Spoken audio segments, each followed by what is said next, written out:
Вітаю! Це суспільна програма «Тема дня Крим». Дякую, що залишаєтесь з нашим телеканалом.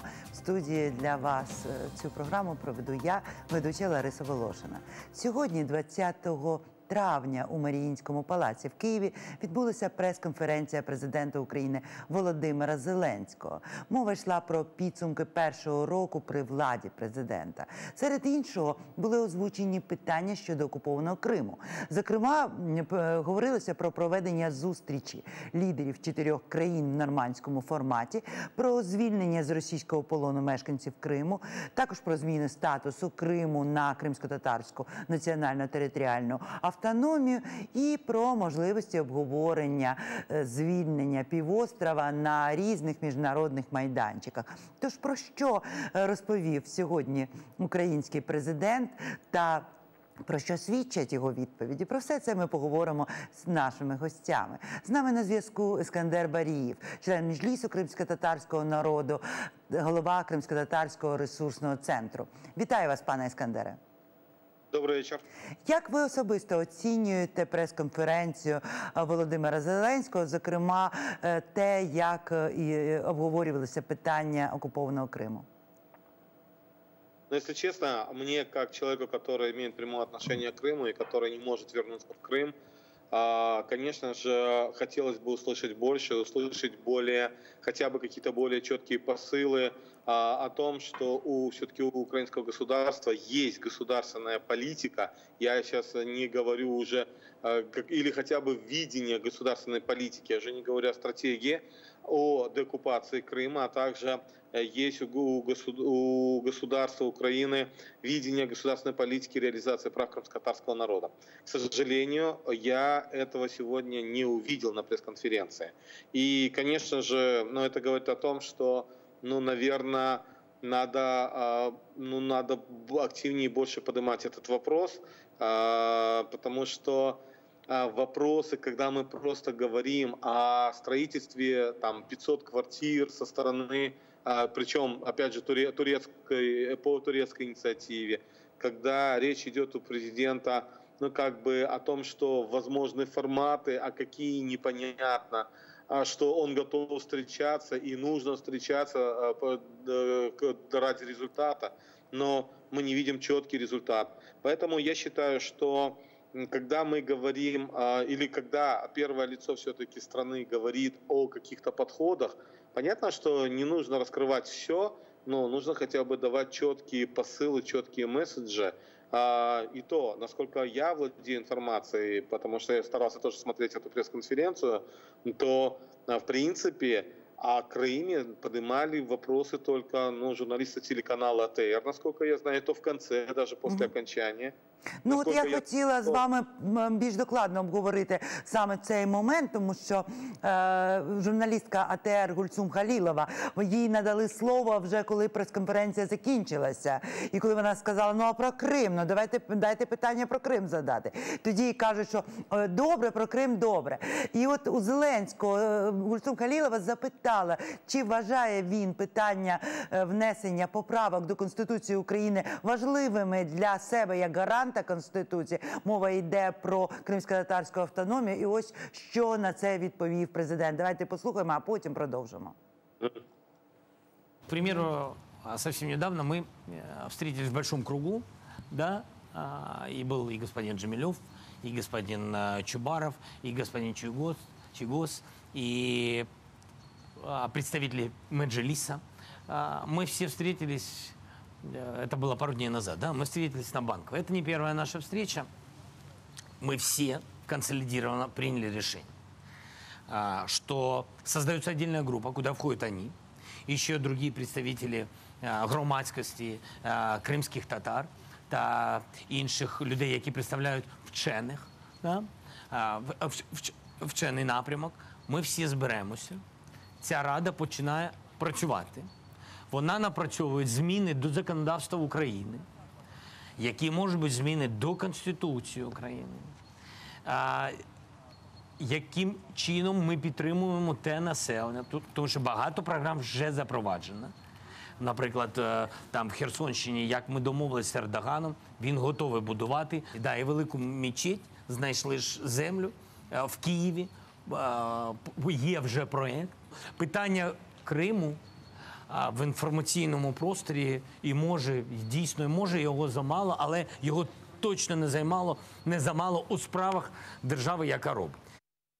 Ну от, пане Іскандере, ми почули розмови про те, про що ви говорите, про турецьку ініціативу Туреччини про побудові житла для кримських татар, яких примусово депортують з Криму, які змушені покинути окупований півострів, про мечеть. Але, наскільки я розумію, там теж проєкт і земля сплачувалися спонсорами, тобто там є благодійники, це не державний проєкт.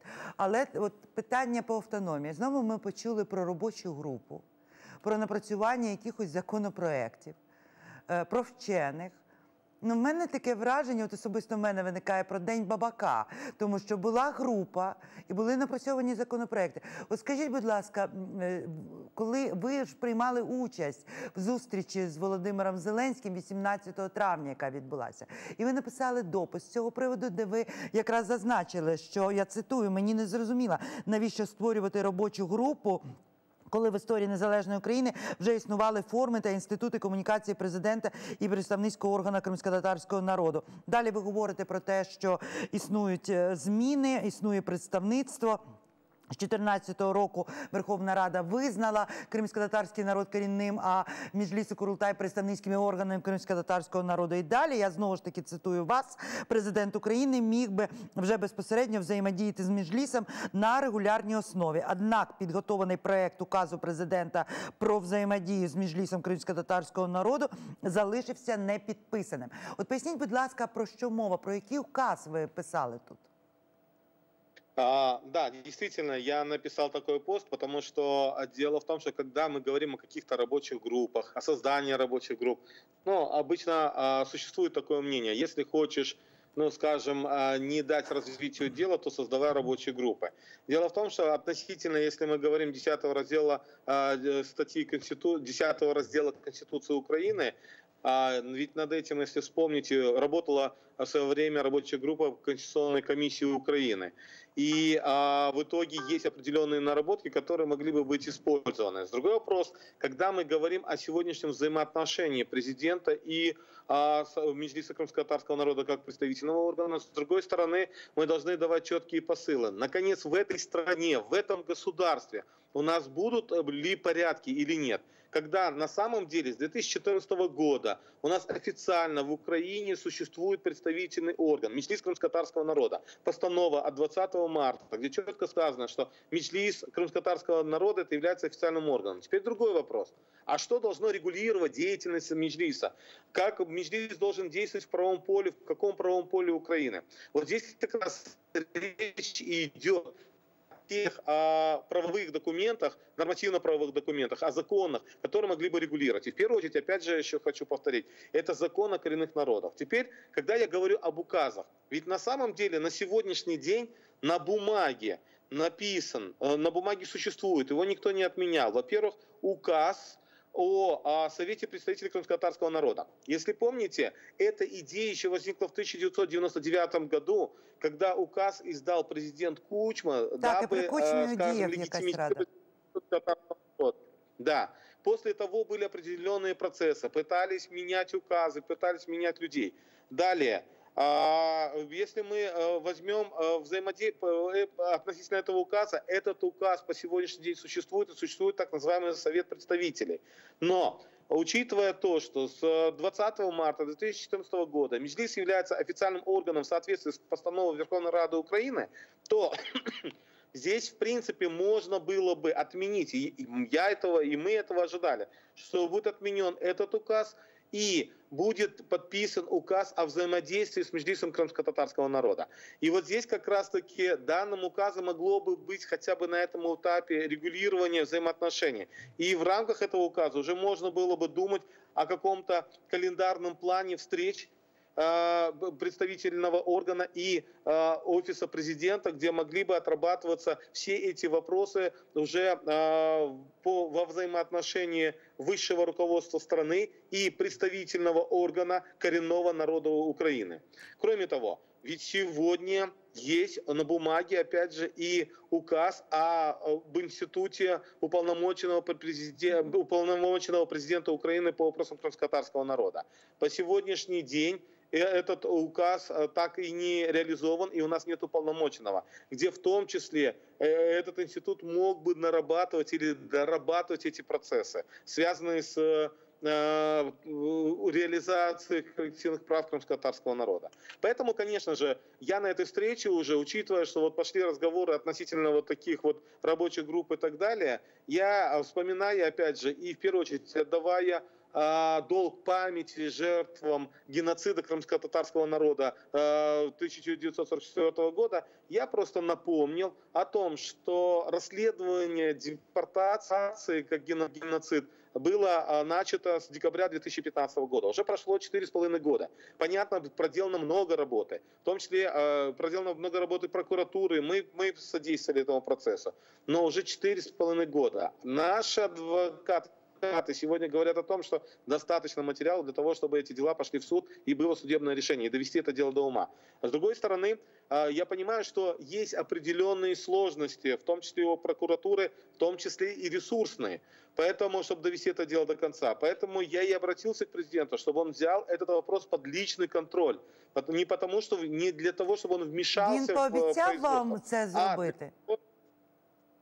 На самом деле он пообещал, и поэтому я в своем посте, я и написал, что президент Украины Владимир Александрович Зеленский, он пообещал, что возьмет на контроль вопрос. И я надеюсь, что через некоторое время, когда я буду обращаться к нему, и будет обращаться крымско-татарский народ к нему, мы увидим какой-то результат. Потому что взять на контроль – это не значит вмешиваться в процесс, а взять на контроль – это содействовать этому процессу. Потому что речь идет не просто об одном человеке, речь идет о сотнях тысяч людей, которые погибли.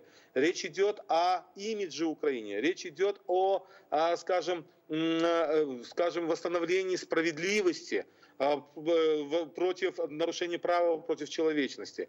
И поэтому я, конечно же, надеюсь, что в этом плане президент України сдержит слово і буде всячески содействовать этому процесу. Ще одне питання, яке піднімалося на прес-конференції, це питання звільнення бранців.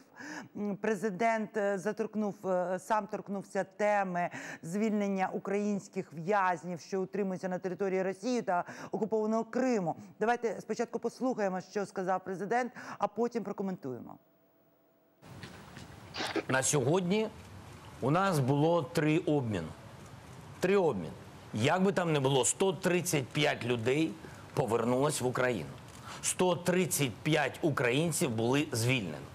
І політв'язні, і наші моряки, і 75 людей після нашої нормандської зустрічі. І незважаючи на коронавірус, хоча дійсно це складно, і через коронавірус не відбулася у нас зустріч в нормандському форматі, але ми змогли дотиснути, і ми повернули додому ще 20 людей. І це велика перемога. І зараз говоримо вже з Російською Федерацією про можливий обмін після ковіду. Чесно кажучи, я хочу, щоб ми, незважаючи на COVID-19, про це говорили, повернення наших політв'язнів, які знаходяться в Росії, чи знаходяться в тюрмах Криму. Тому є результат, і він є. Ну, пане Іскандере, ми чуємо, що є 2 майданчики перемовин. Один в рамках Мінського процесу обговорюються військовополонені, що утримуються на території окупованих територій Донецької і Луганської областей, а є окремо з Росією по бранцях, які утримуються в окупованому Криму і на території Російської Федерації. І от на ваш погляд, чи можливо, про що зараз говорить президент? Це 2 якісь різні процеси. І один з яких можна проконтролювати на рівні, принаймні, нормандського формату, а інший взагалі не зрозуміло, в якій формі відбувається оця комунікація. Чи є у вас відомості про те, що ми можемо очікувати звільнення вже все ж таки кримських бранців, тому що ті обміни, про які говорив президент, вони не торкнулися тих сотень кримських татар, які або сидять в тюрмах або є родинами ув'язнених, і тому теж підлягають певному переслідуванню, певному тиску. То чи буде вирішено питання саме ув'язнених кримських татар, на ваш погляд? Вот смотрите, на самом деле и при встрече с президентом, когда мы встречались, там действительно шел разговор, и речь была о том, что это на самом деле непростой, это очень сложный процесс. Но здесь эта встреча она не была посвящена сугубо этому вопросу. Я думаю, это отдельно должна быть встреча, где отдельно должны отрабатываться эти вопросы. Но даже исходя из данных пресс-конференции, президент назвал 135 обмененных или освободившихся. Из них, смотрите, 24 моряка – это те, которые как раз-таки связаны напрямую. Я сейчас хочу подвести к предпосылкам, да, почему это могло произойти или может произойти. 24 моряка, соответственно, предпосылки это что?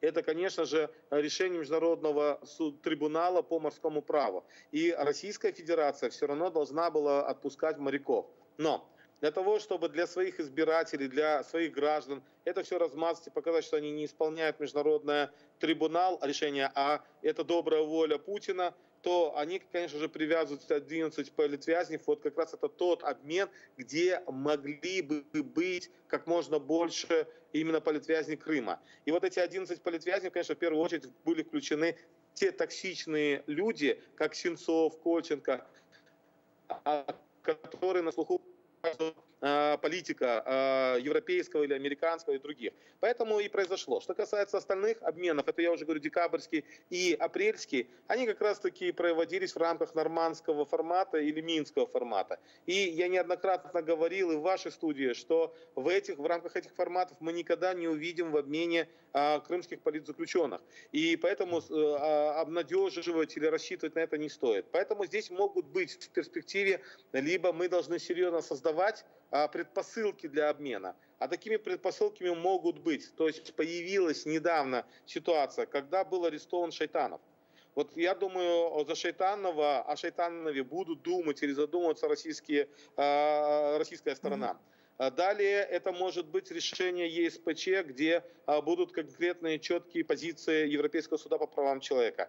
Далее это может быть Международный суд ООН. Единственное, наиболее ближайшие форматы по обмену, в рамках которого может произойти обмен, это, конечно, тема Шайтанова, и, на мой взгляд, и тема ЕСПЧ, которая, в принципе, могла бы быть, если, тут, конечно, коронавирус повлиял, ситуация с коронавирусом, то уже в этом году должны быть более конкретные действия и какие-то решения. Поэтому моя субъективная такая позиция, я все-таки считаю, что, во-первых, этим вопросом должен заниматься специальный человек. Я считаю, что должен быть уполномоченным по политузникам, который системно должен заниматься этим вопросом при президенте Украины. Я считаю, что глава офиса президента, все-таки у него много и других государственных дел, и в этом плане как раз-таки, мне кажется, здесь должен быть такой подход. Ну и, конечно же, когда мы возвращаемся к самому обмену, то я надеюсь и искренне верю президенту, что после карантина с коронавирусом начнутся какие-то процессы. Да, я, кстати, еще про одну предпосылку не сказал, это вода. Вот именно вода, которая очень волнует сегодня россиян. И, как вы знаете, уже в Крыму подают воду по часам, и они начинают уже вести трубопровод из забора Ивановского. И, соответственно, и пытаются сейчас расчищать канал. Но я не думаю, что вода должна быть, или обмен должен быть ценой воды, потому что арестовать они могут новых и новых, и получается, что просто Россия использует наших граждан, проживающих на оккупированной территории, в качестве заложників. Пане Іскандере, в мене є ще одне питання, яке я хочу, щоб ви прокоментували.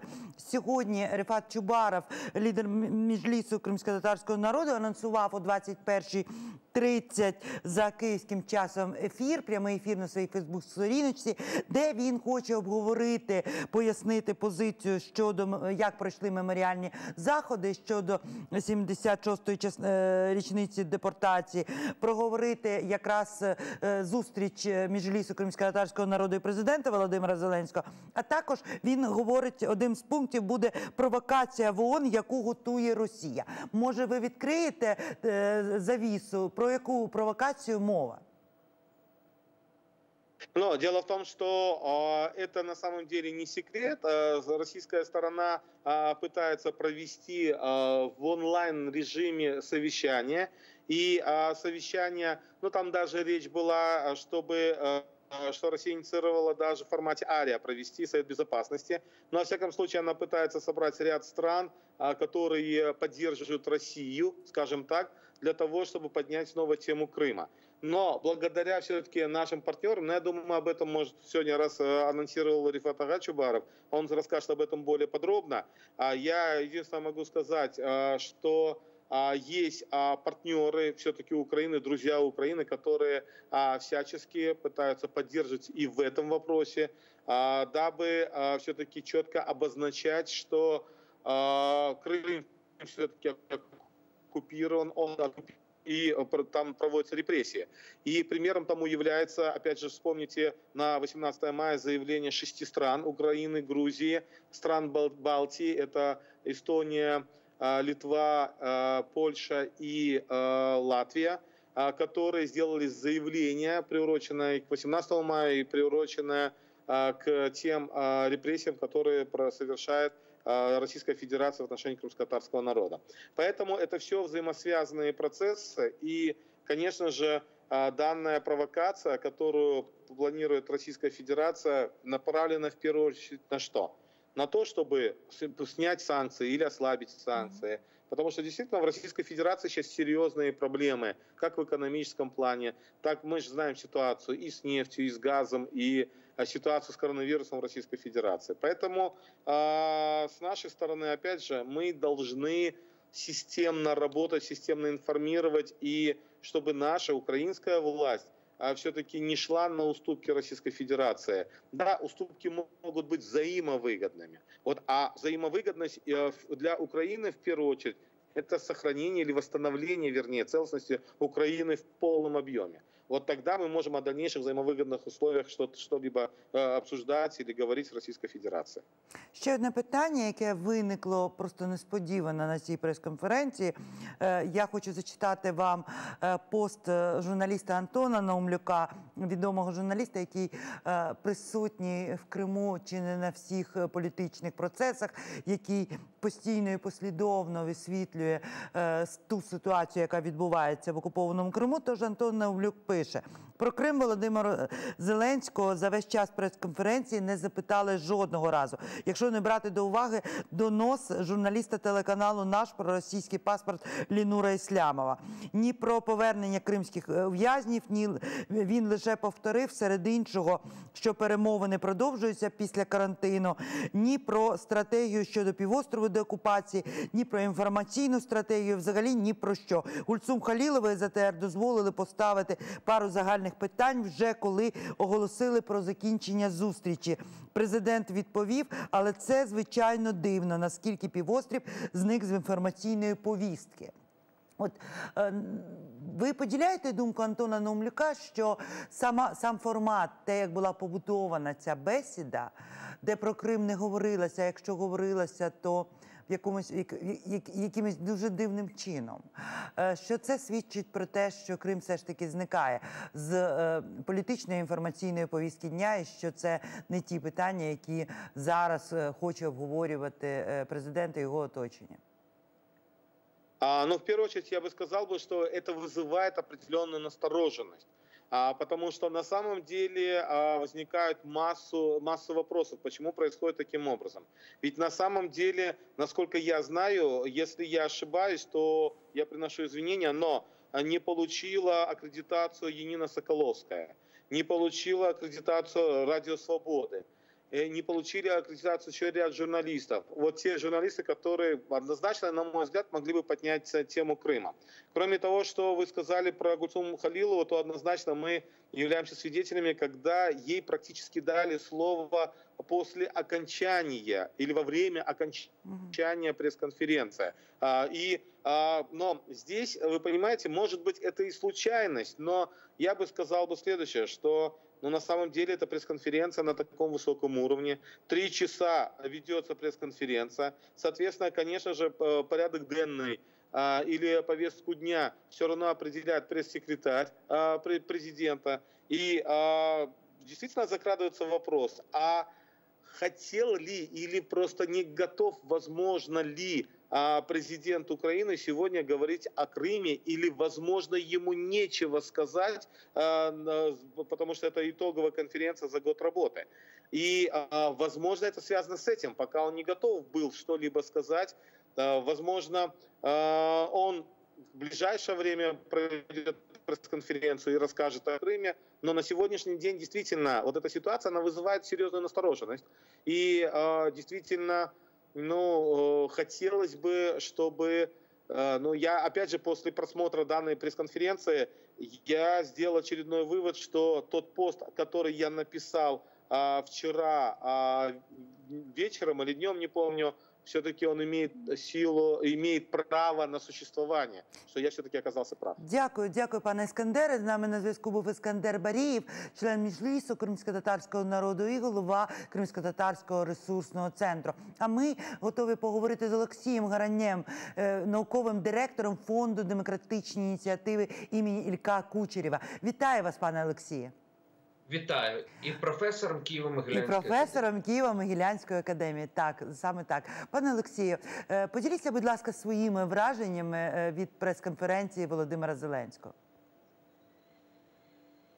Враження у мене критичні. Так, я чув попереднього доповідача у вас. Критичні вони полягають в тому, що насправді Зеленський не відповідав на більшість питань. Десь з 4-го питання перше питання для нього були достатньо комфортні, а десь з 4-го питання він поплив. Було видно, що він емоційно дуже напружений, що він сприймає ці питання доволі нетолерантно.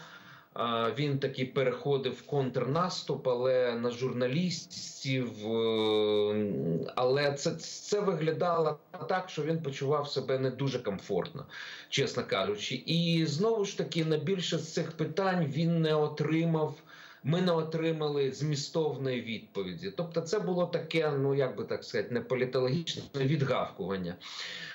Його питають про Єрмака, про кумівство, а він каже, а де ви бачили цих кумів? Нема у мене кумів, нема у мене, це особливо був Перл, значить, товаришів по армії. Це, звичайно, всі помітили і всі на це зреагували, бо відомо, що він в армії не служив. Тому, насправді, ми побачили, що він уходив від питань, так? Але, отут я б хотів би сказати, значить, питання ж в тому, як це буде сприймати аудиторія населення. І я думаю, що тут іміджмейкери і піарщики Зеленського, вони з цього зроблять підбірочку, і вмонтують її в якийсь фільмік. І потім будуть показуватися, крутити на екранах, і народ буде це сприймати. Розумієте? Тому що багато ж людей сприймають Зеленського на якомусь такому емоційному рівні. Вони навіть не дуже звертають увагу на те, що він не володіє фактажем, що він явно суперечить сам собі. Було багато прикладів того. І по поїздці в Оман, і багато. Але люди сприймають це емоційно, вони будуть дивитися, це ж наш хлопець, він же старається, він же справді новий. Тому що якщо ми подивимося на ці результати опитувань, які оприлюднили сьогодні КМІС, вчора рейтинг, то там амбівалентне ставлення українців. Тобто українці кажуть, що країна йде не туди, і це помінялося кардинально, тому що після обрання Зеленського більшість сказала, що ми рухаємося в правильному напрямку. Зараз уже в неправильному напрямку. І більше того, діяльність по сферах неефективна, але особистий рейтинг Зеленського високий. Тобто це вкладається, він падає, але він все одно високий. І це вкладається в цю парадигму добрий цар, погані бояри. Тобто, дивним чином це у людей якось в голові поєднано, що політика неефективна, але Зеленський, Ми йому довіряємо. І якби були зараз вибори президента, ми б за нього проголосували. Причому з такими ж приблизно цифрами, як і рік тому. Що говорить про те, що піар Зеленського, на жаль, він якби працює. Форма переважає над змістом. А в цьому сенсі я хотів би сказати, що експерти говорять набагато критичніше. Знаєте, тут відбулося теж цікаве перевернення. Значить, Зеленський сьогодні дуже багато згадував Порошенка. Знову ж таки, некоректно. Він казав, що вироки проти Порошенка будуть. Ви знаєте, таке враження, що він не вийшов з виборчої кампанії, що у нього це десь сидить в підкорці на підсвідомості. Чому, я не знаю. Так, як ображали Порошенка в ході кампанії, ну Зеленського не ображають. Слухайте, у Зеленська комфортна ванна в ЗМІ порівняна з Порошенком. Але тим не менше, Зеленський якби б'є на це. Так от, коли були опитування щодо Порошенка, до Порошенка громадська думка ставилася дуже критично, а експерти набагато позитивніше. А зараз ситуація навпаки.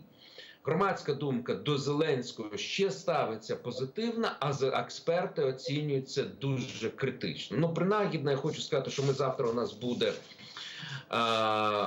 ми будемо представляти. Я хотіла про це з вами теж поговорити і анонсувати, що завтра буде проводитися онлайн прес-конференція «Перший рік президента Володимира Зеленського. Досягнення та невдачі». І я дуже хотіла, щоб ви пояснили, про що буде це дослідження. Значить, дивіться, це опитування, яке ми робили регіональних експертів і журналістів. Тобто це експертне опитування, це не є опитування населення. Тому це відбиває лише експертну думку, навіть, можна сказати, якоїсь певної частини експертів, яку ми охопили.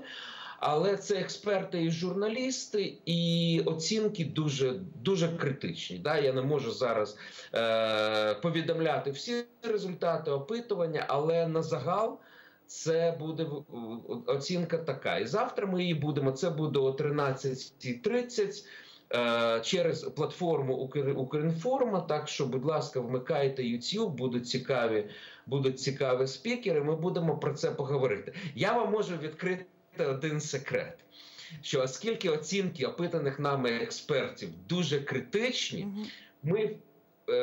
коли ми писали прес-реліз, ми намагалися якби в прес-релізі намагатися подати його надзвичайно м'яко, щоб нас, не дай Боже, не назвали парахоботами.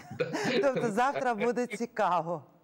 Тому я всіх запрошую приєднуватися. І, до речі, не тільки приєднуватися, там є форма реєстрації, можна поставити нам запитання, і ми будемо раді тим запитанням. Я думаю, що ви, пані Ларисо, ви можете поставити там питання про Крим, і ми будемо коментувати, воно піде на Укрінформ і так далі, про Донбас, про все інше. Дякую, пане Олексію. І ще одне питання, яке хотіла з вами обговорити, це те, що майже не обговорювалося на прес-конференції, але те, що обговорюють якраз експерти і дипломати.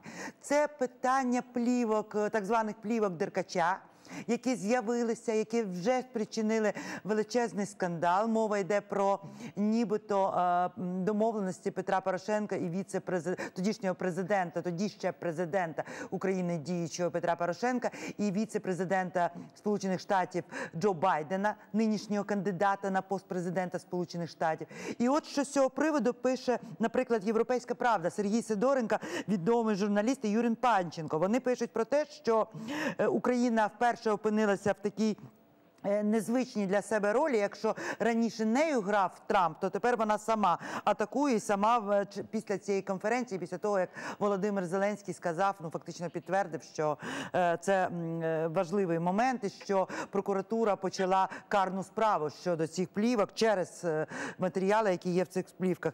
І от що пише Сергій Сидоренко, він пише, що по суті Володимир Зеленський зробив крок до того, щоб стати гравцем американської передвиборчої кампанії на боці одного з кандидатів, тобто чинного президента Трампа. А Данило Лубківський, дипломат, екс-заступник голови українського МЗС 2014 року, він пише, що будь-який прямий або опосередкований випад офіційного керівництва України проти Джозефа Байдена стане фатальною помилкою, тому що гра на одній зі сторін це зруйнує фактично двопартійну коаліцію підтримки Сполучених Штатів України. От я хотіла вас спитати з цього приводу, тому що Сполучені Штати, їх позиція по Криму є чи не найголовнішою, тому що, по-перше, вони прийняли резолюцію, яка дуже подібна до резолюції щодо країн Балтії, окупації країн Балтії, де Сполучені Штати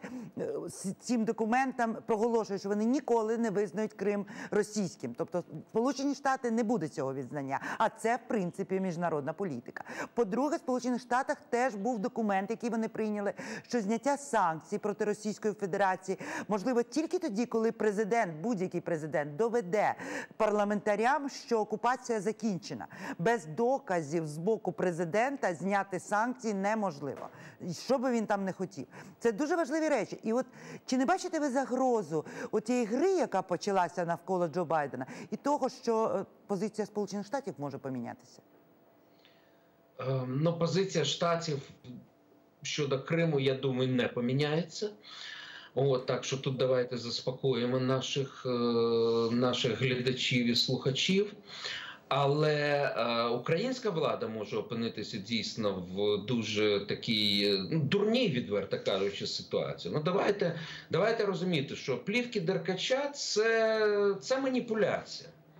Розумієте, можна багато про це говорити, я вже не кажу про КГБшне минуле самого Деркача. Про що йдеться? Йдеться про те, що Байден як віце-президент, звичайно, він вів переговори з українським керівництвом, звичайно, він обговорював болючі теми. І позиція Заходу, вона завжди відома. Це ж не є щось нове, що якщо ви проводите реформи, ви отримуєте допомогу. Якщо ви реформи саботуєте, то ви реформи не отримаєте. Ви гроші не отримаєте, тому тут немає нічого дивного. Так? А для чого це використовується? Знову ж таки, це для того, щоб Україна посварилася зі своїм міжнародним партнером. Неважливо з ким, з республіканцями, з демократами, але ви правильно кажете, щоб цей двопартійний консенсус, він був зруйнований. І це дійсно дуже небезпечно, якщо Україна почне грати на чийомусь боці. Дивіться, давайте так, об'єктивно. Трамп цілком може перемогти. Цілком може перемогти, так? І, звичайно, якщо йому Зеленський допоможе атакою на Байдена, то Трамп, який схильний теж розглядати міжнародну політику крізь призму гарних хлопців, поганих хлопців, він скаже: цей хлопець Зеленський, хороший хлопець, він мені допоміг. Він на 100%, значить, наша людина. Але в будь-якому випадку, розумієте, ми тоді руйнуємо стосунки з демократами. Так, а давайте не забувати, що, наприклад, в Палаті представників зараз демократи складають більшість. Так? Тому нам це потрібно, нам це не потрібно. І тому дійсно на явно провокативні ці плівки Деркача нам не треба робити якихось так швидких рішень. Можна зареєструвати, можна це розслідувати, але повільно, спокійно, нікуди не поспішаючи і не підкидаючи дрова в те багаття, яке палає в Сполучених Штатах навколо цього конфлікту. Це був би розумний підхід. Дякую, пане Олексію. Так, і вам дякую. Дякую дуже. Я ще раз нагадаю про завтрашню прес-конференцію, яку я закликаю вас дивитися і ставити питання. Я особисто буду це робити. Тож з нами на зв'язку був Олексій Гарань, професор Києво-Могилянської академії, науковий директор Фонду демократичні ініціативи імені Ілька Кучерєва. На цьому я з вами прощаюся. Цю програму для вас провела Лариса Волошина. І перед тим, як передати слово своїм колегам, я хочу ще раз закликати вас підписуватися на нашу сторіночку в Фейсбуці, залишати свої коментарі, залишати питання, ті теми, які ви хотіли би почути. Це дуже важливо для нас. Давайте разом формувати наші програми. Тож на все добре, друзі.